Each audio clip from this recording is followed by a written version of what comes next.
Eh bien, effectivement, on voulait proposer quelque chose, une présentation autour de la question de la formation à l'utilisation de ces technologies.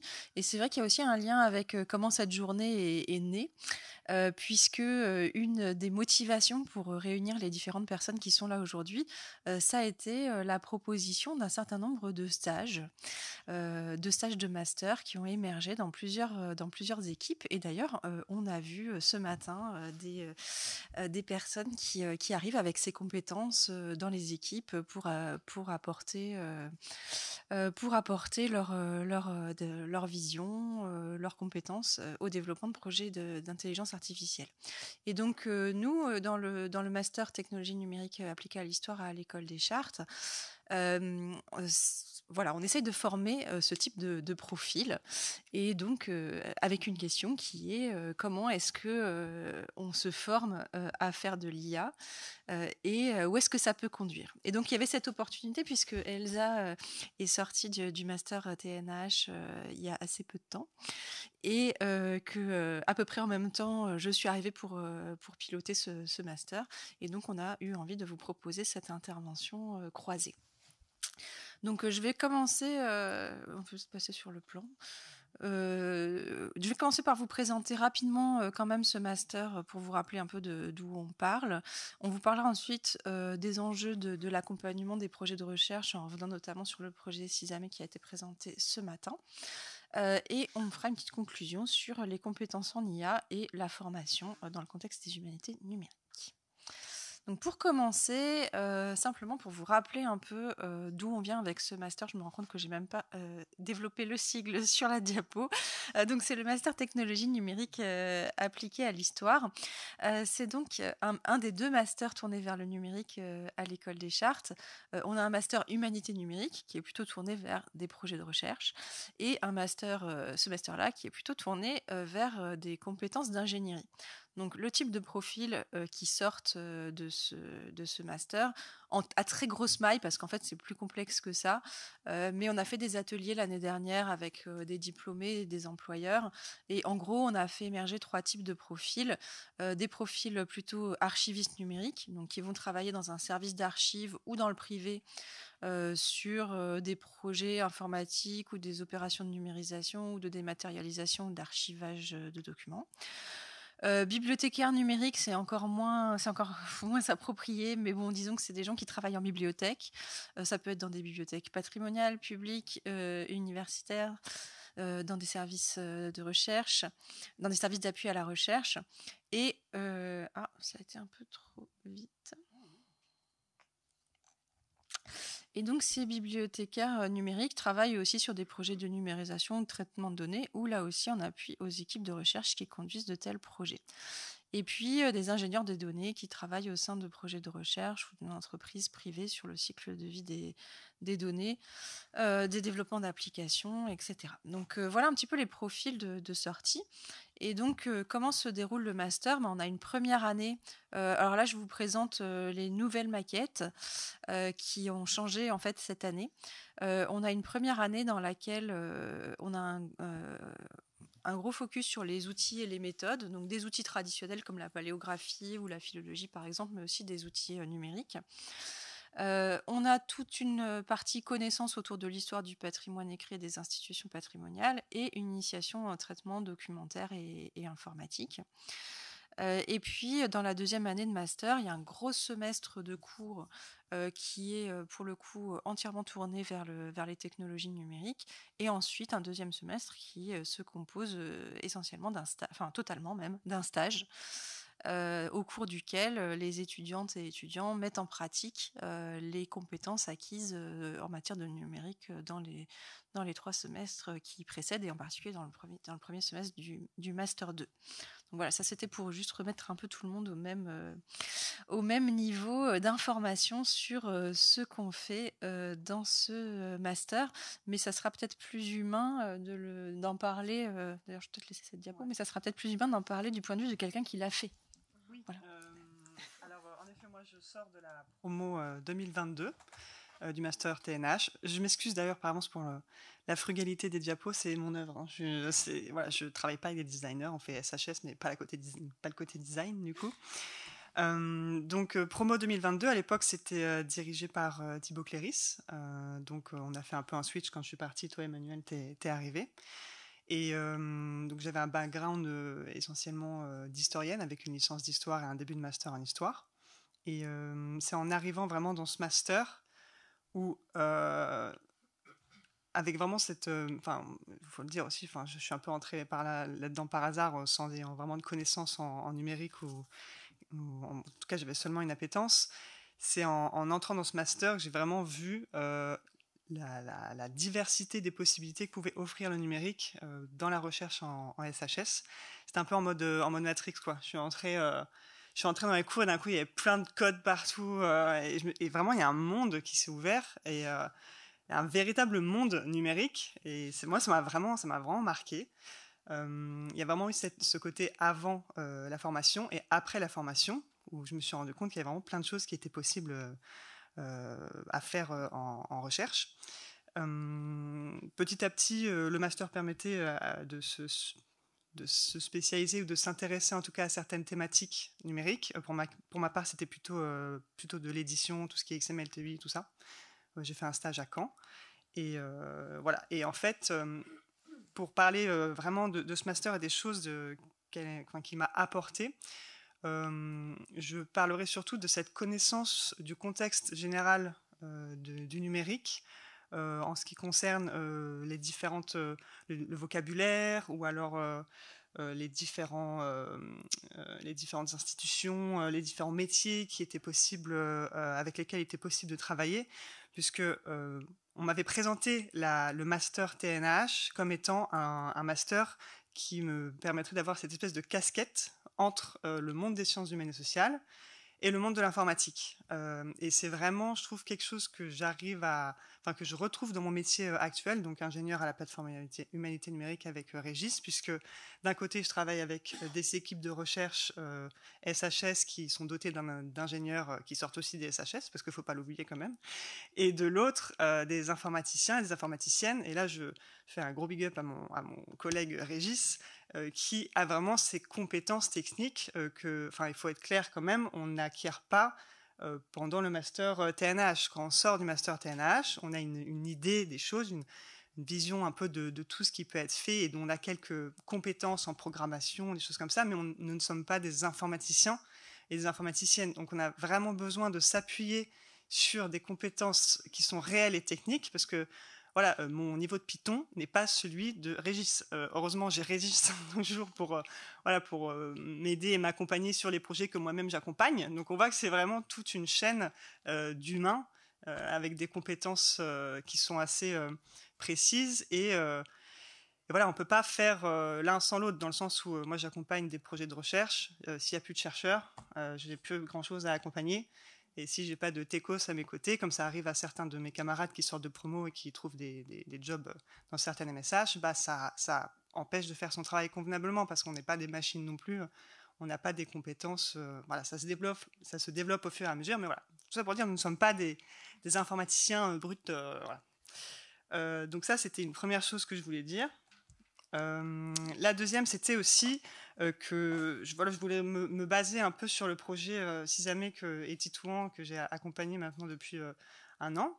Que ce projet pour moi, et je remercie vraiment l'humilité de votre témoignage, parce que généralement quand des chercheurs et des équipes de recherche parlent d'IA, ils mettent tout de suite en avant les résultats en mode c'est génial, ça nous a permis de faire ci, de faire ça, c'est allé beaucoup plus vite. Enfin, il y a tout un imaginaire qui est créé aussi dans notre société sur cette image de l'IA, comme quoi ça va nous permettre d'aller plus vite, ça va nous permettre d'aller plus loin. Ouais, voilà. Ah oui, merci, j'ai un diapo spécial pour ça. Où voilà, il y a ce truc de ça va se faire tout seul, c'est génial, mon projet il va rouler, et puis j'aurais plus besoin de rien faire de particulier. Et donc cette image est très présente, notamment parce que dans des conférences comme ça d'IA, des gens, après on a envie de montrer son travail, hein, mais on occulte souvent toutes les complexités et tous les échecs aussi qu'on a pu avoir dans nos projets. Et l'IA, personnellement, je trouve que c'est parce que c'est une branche du numérique, tout comme l'était le web, où voilà, ça prend ses bases sur des choses qui sont très très anciennes. Et en fait, l'IA va ajouter une complexité encore technique, et ça me paraît un peu compliqué quand certains projets de recherche où les équipes ne sont pas formées et ne savent pas ce que c'est qu'une donnée, ne savent pas ce que c'est que voilà, la structuration d'une donnée, si elle est sale, propre, enfin tout ce vocabulaire-là, de se lancer tout de suite dans des projets avec des gros corpus qui intègrent de l'IA. Tout de suite, moi, ça me fait un peu alerte rouge partout, parce que j'ai peur pour l'intégrité psychologique de ces chercheurs après, dans le sens où ils se rendent souvent bien vite compte que ça va pas être aussi simple que ça, et ça peut les mettre dans des véritables états de stress, parce qu'ils ont quand même des choses à rendre, ils doivent montrer et prouver du résultat. Donc moi, mon premier travail qui est chiant, c'est souvent de dire que ça va être long, ça va être compliqué, c'est pas si facile. Tu es sûr que tu sais où est-ce que tu vas? Est-ce que tu as déjà d'autres projets similaires sur lesquels tu peux te baser? Et voilà, je vais souvent freiner les ardeurs. Donc ça fait pas vraiment plaisir, mais je trouve que c'est essentiel. Parce qu'en fait, on peut faire... parce que voilà, donc le côté IA, vraiment, c'est compliqué parce qu'il y a plein de choses à faire. Il est aussi assez... comment dire, l'IA a mis... personnellement, je trouve ce sujet numérique au cœur de la société et de la recherche, où tout le monde a commencé à en parler, tout ça. Et je trouve que c'est vraiment une belle porte d'entrée, pour acquérir une culture numérique, acquérir une connaissance sur comment ça marche un ordinateur, c'est quoi un format de fichier, c'est quoi un OS, c'est quoi un langage de programmation, toutes ces choses-là. Et je trouve que, par exemple, Raphaël, quand tu parlais du projet qui avait précédé Sisame et qui t'avait vraiment permis d'acquérir ces connaissances-là, pour moi, je trouve que c'est essentiel. On n'est pas on n'est pas obligé d'aller directement vers des énormes corpus compliqués avec de l'IA pour faire de la bonne recherche avec du numérique. On peut commencer par de l'encodage manuel en XML/TEI, se poser des questions sur des petits corpus, sur une petite œuvre, et voilà. Après, chacun fait comme il veut, comme il peut dans le contexte dans lequel il évolue, mais voilà, faut le savoir. Soit on se lance dans des petits projets, ensuite on acquiert toute ce vocabulaire, ou soit on décide d'aller dans des gros projets, mais en ayant vraiment conscience que ça va pas être simple. Et donc oui, là j'ai fait un petit truc avec voilà. Et en fait, en réalité, donc ça c'est ce que les gens pensent, mais en fait c'est beaucoup plus compliqué, avec beaucoup d'interactions de personnes. On a beaucoup tendance à penser aussi que l'IA, ça va permettre de réduire le nombre de personnes qui travaillent sur une équipe, ça coûtera moins d'argent, tout ça, tout ça. Mais en vue de cette marche technique très importante, ça demande un réseau énorme de soutien, avec des institutions différentes de patrimoine, d'universités, de laboratoires d'informatique pure. Et donc, ces réalités-là, il faut les connaître, et je trouve que Sisame, en tout cas, a très bien... je prononce Sisame, mais en fait, à chaque fois, il faut dire Sisame, je crois. Non, ça c'est logique de dire Sisame. Bon, Sisame a vraiment joué le jeu, et s'est vraiment rendu compte qu'il y avait toutes ces choses-là à faire, et donc je trouve que c'est un bon exemple de projet qui a su rebondir face à cette complexité qu'implique l'IA et les gros corpus. Et là, on peut voir sur le petit schéma que j'ai mis, donc toutes les équipes et toutes les plateformes qui dialoguent ensemble.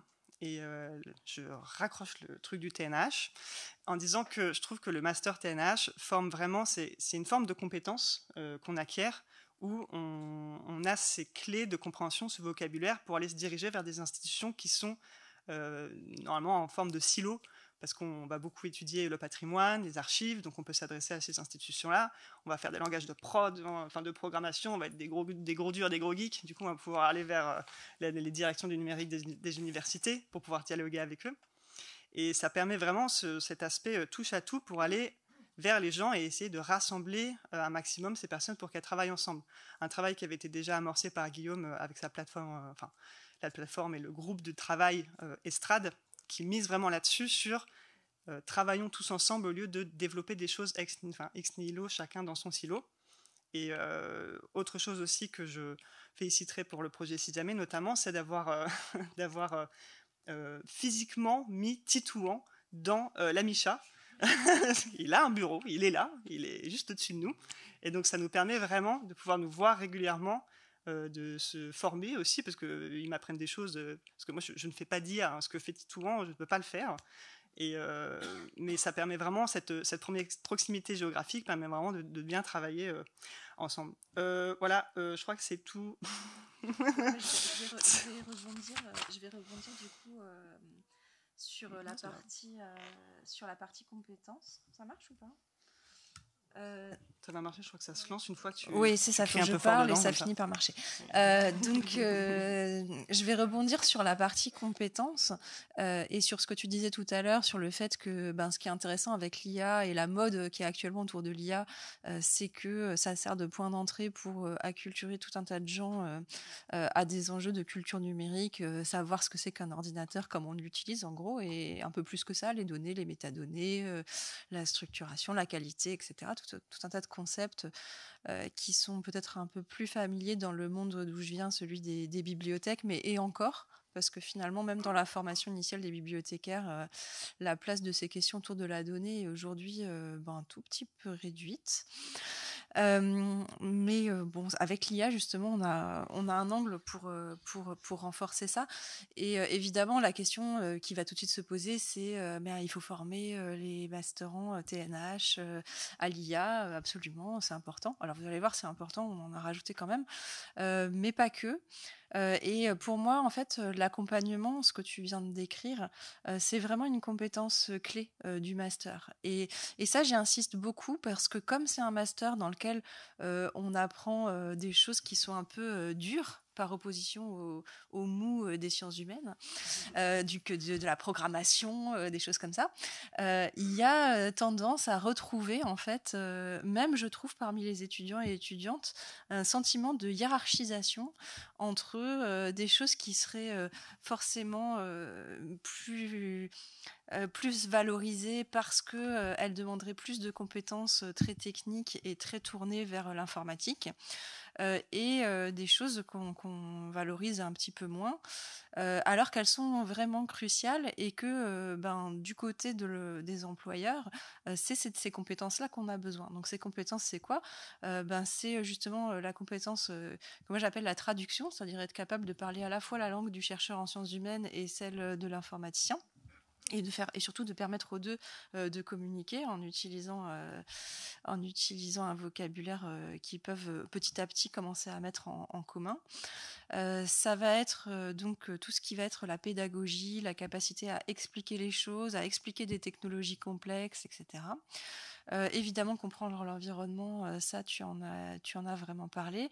Et puis, des choses spécifiques autour de la gestion de projet, de la compréhension d'enjeux autour des données, de la manipulation des données, de leur qualité, de leur évaluation. Et toutes ces compétences-là sont absolument clés dans le domaine de l'IA. Donc pour moi, il faut vraiment considérer que l'accompagnement à la recherche en tant que tel, c'est une compétence. Et c'est une compétence dans laquelle on a l'ambition de former des gens dans le master TNH en leur donnant justement cette vision très généraliste plutôt que d'aller très très loin sur l'apprentissage d'une ou deux technologies. On va plutôt essayer de toucher un peu à tout pour avoir vraiment cette vision panoramique. Et c'est assez précieux, en fait, dans des endroits comme les MSH ou les services d'accompagnement à la recherche des universités. Et du coup, alors, oui, compétences IA, si on zoome un peu là-dessus, le risque, un petit peu, ça dont on a parlé aussi quand on a préparé, Elsa, tu voudras peut-être dire un mot là-dessus, mais la mascotte de l'ADMEC, qui est l'association des étudiants et diplômés des masters de l'école des Chartes, est un mouton à 5 pattes. Ça veut dire que les étudiantes s'identifient en fait à une personnalité qui aurait des compétences presque impossibles. Et effectivement, ce qu'on voit parfois dans les fiches de poste, c'est que la personne qui a des compétences numériques numérique, dans le labo, elle va devoir tout faire, depuis réparer l'imprimante jusqu'à entraîner des modèles IA, en passant par la modélisation, la gestion de projet, rédiger les cahiers des charges si ça y a des cahiers des charges à faire, la maintenance informatique, etc. Donc à un moment donné, il faut quand même réaliser que l'informatique, même dans le domaine des sciences humaines, n'est plus ce qu'il était il y a 15 ans quand on a créé le master, et que non, on ne peut pas en 6 mois ou même en 1 an ou même en plus de temps former des gens qui vont avoir toutes ces compétences-là au niveau top niveau. Et qu'il faut aussi accepter que ces profils se spécialisent. Et donc, un TNH qui va se spécialiser en IA, on va en avoir plusieurs qui vont sortir dans les promos parce que c'est un truc qui les intéresse. C'est pas le même que le TNH qui va plutôt s'orienter pour faire de la gestion de projet ou de l'accompagnement à la recherche. Je sais pas si tu voulais ajouter quelque chose là-dessus. Quelque chose pour aider dans les projets, ce serait de veiller à prioriser les tâches que l'on souhaite faire. Si on veut faire de l'entraînement de modèles pour de l'HTR, ou alors créer un site web, ou alors toutes ces choses liées à l'informatique, on peut les prioriser. C'est ça le terme. Voilà, c'est pour aider le projet à avancer au mieux, et on me fait signe qu'on est en retard. Ah d'accord, on va aller super vite sur qu'est-ce qu'on a rajouté en matière d'IA dans la maquette TNAH. Eh bien, je vois rien, c'est trop loin pour moi. Je vais mettre sur mon écran. On a rajouté des éléments théoriques sur l'IA qui arrivent dès le Master 1, avec notamment des choses historiques et des enjeux éthiques autour de l'IA.